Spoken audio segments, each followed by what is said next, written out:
ఒక ప్రశ్న. ఒక సేవకుడు ఉన్నాడు, వాక్యం బాగా చెప్తున్నాడు, కింద హాల్ మొత్తం నిండిపోయింది. అప్పుడు పైన ఇంకో ఫ్లోర్ వేస్తాడో వేయడా? ఇంకో ఫ్లోర్ వేసాడు. ఇప్పుడు 2 చోట్ల ఉండగలడా? ఉండలేడు. పైన ఏం పెడతాడు చెప్పండి? టీవీ పెడతాడు. ఆ హాలు నిండిపోయింది అనుకోండి, ఇంకో ఫ్లోర్ వేసాడు అనుకోండి, ఆ 3వ ఫ్లోర్లో ఏం చేస్తాడు చెప్పండి? టీవీ పెడతాడు. అది టీవీ సంఘమా? కాదండి. అలాగే నేను 3 ఫ్లోర్లో ఉండలేను కాబట్టి ఒక్కొక్క ఫ్లోర్లో టీవీ పెట్టాను అనుకోండి, అది టీవీ సంఘం కాదండి. అన్ని చోట్ల నేను ఉండలేను కాబట్టి అక్కడ ఒకవేళ స్క్రీన్ పెడితే అది తెర సంఘం కాదండి. ఎక్కడైతే సేవకులు ఉండరో, ఎక్కడైతే సేవకుడు చేసే పరిచర్య ఉండదో అది తప్పు. కల్వరి టెంపుల్ సంఘం అలాంటిది కాదు.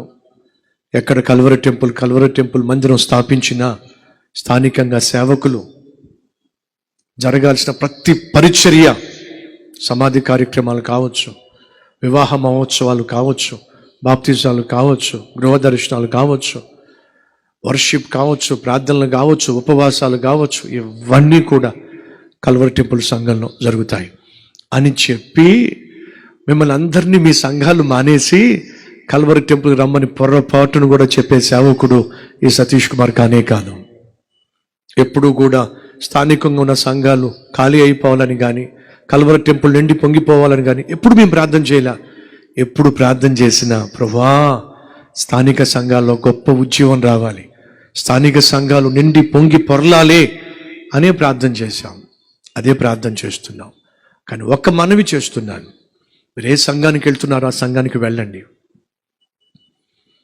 కానీ ఒకవేళ మీకు సతీష్ కుమార్ అందించే వాక్యంలో స్పష్టత ఉంది, ఆ వాక్యంలో శక్తి ఉంది, ఆ వాక్యం వినడం వల్ల మా ఆత్మీయత కట్టబడుతుంది, మా కుటుంబం కట్టబడుతుంది, మాట వినకుండా ఇష్టానుసారంగా జీవిస్తున్న మా బిడ్డలు ఆ వాక్యం వింటే బాగుపడతారు అని మీకు నమ్మకం ఉందా? మీరు ఎంతమందికి నమ్మకం ఉంది?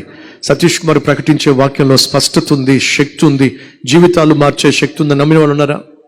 ఎస్, మీరందరూ నమ్ముతున్నారు. కాబట్టి నేను చెప్పేది ఏంటో తెలుసా? మీరు ఎవరైనా ఒక సంఘానికి సభ్యులుగా ఉంటే దయచేసి ఆ సంఘంలో కంటిన్యూ కండి, ఆ సంఘానికి వెళ్ళండి.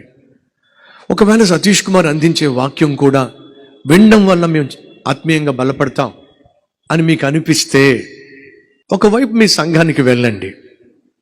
ఏదో ఒక అనుకూలమైన ఆరాధనలో వచ్చి కల్వరి టెంపుల్లో పాల్పంచుకోండి.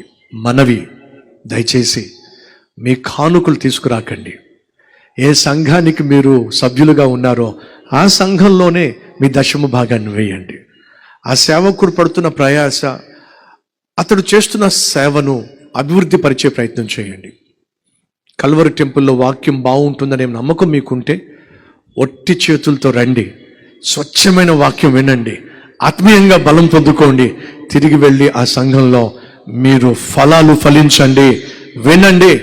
సేవకులు అయిన మేమందరం కూడా ఒకే తండ్రి బిడ్డలం కాబట్టే కలిసి సేవ చేయటం ఆశీర్వాదం. ఎక్కడ కల్వరి టెంపుల్ సంఘం ప్రారంభించిన కానుకల కోసం పొరపాటును కూడా సంఘాన్ని ప్రారంభించాం. నశించిపోతున్న ఆత్మలు రక్షించబడాలి. వాక్యం చేత ప్రతి ఒక్కరి జీవితం క్రీస్తు స్వరూపంలోనికి నడిపించబడాలి. అలా నడిపించబడ్డానికే కల్వరి టెంపుల్ స్థాపించబడుతుంది.